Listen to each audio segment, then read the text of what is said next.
Guys, നമ്മുടെ ഗിയോവയുടെ details പറയുന്ന ഒരു കുഞ്ഞു വീഡിയോ ആണ് ഇത്. അപ്പൊ ആരും സ്കിപ്പ് ചെയ്യണ്ട. എന്നാണ് വിന്നറിനെ സെലക്ട് ചെയ്യുന്നതെന്ന് ചോദിച്ചിട്ടുള്ള 2-3 കമന്റ്സ് ഒക്കെ വന്നിട്ടുണ്ടായിരുന്നു. അപ്പൊ ഞാൻ വിന്നറിനെ സെലക്ട് ചെയ്യാൻ ഉദ്ദേശിച്ചിട്ടുള്ളത് January 3-നാണ്. അതുപോലെ തന്നെ നമ്മുടെ ഗിയോവയ്ക്ക് 1 അല്ല 2 അല്ല 3 വിന്നേഴ്സ് ആണുള്ളത്. അപ്പൊ നിങ്ങൾക്ക് ഓരോരുത്തർക്കും വിന്നർ ആവാനുള്ള ചാൻസ് കൂടുതലാണ്. ഈ ഗിവവേ എന്ന് പറയുന്നത് exclusively for my YouTube subscribers ആണ്.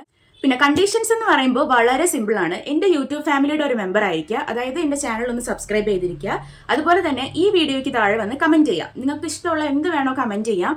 ഇനി എന്തെങ്കിലും എന്നെക്കുറിച്ച് അറിയാനുണ്ടെങ്കിൽ അത് ചോദിക്കാം. അങ്ങനെ എന്ത് വേണമെങ്കിലും നിങ്ങൾക്ക് കമന്റ് ആയിട്ടിടാം. അപ്പോൾ എൻ്റെ ഫസ്റ്റ് വിന്നറിനെ ഞാൻ സെലക്ട് ചെയ്യാൻ പോകുന്നത് ഈ വീഡിയോയുടെ കമന്റ് ബോക്സിൽ നിന്നായിരിക്കും. പിന്നെ ഇനി ഗിഫ്റ്റിനെ കുറിച്ച് പറയാനാണെങ്കിൽ ഭയങ്കര എക്സ്പെൻസീവ് ആയിട്ടുള്ള ഗിഫ്റ്റ് ഒന്നും അല്ല. എൻ്റെ സൈഡിൽ നിന്നുള്ള ചെറിയൊരു ടോക്കൺ ഓഫ് ലവ്, പക്ഷേ യൂസ്ഫുൾ ആയിട്ടുള്ള ഒരു സംഭവമായിരിക്കും നിങ്ങൾക്ക് കിട്ടാൻ പോണത്. നിങ്ങൾ എത്ര കമന്റ് ഇടോ അത്രയും വിൻ ചെയ്യാനുള്ള ചാൻസ് കൂടും. കാരണം ഞാൻ റാൻഡം ആയിട്ടായിരിക്കും ഒരാളെ സെലക്ട് ചെയ്യാൻ പോണത്. അപ്പോൾ എങ്ങനെ കമന്റ് ഇടുമല്ലേ? പിന്നെ നമുക്ക് കമന്റ് ബോക്സിൽ കാണാം. Bye bye.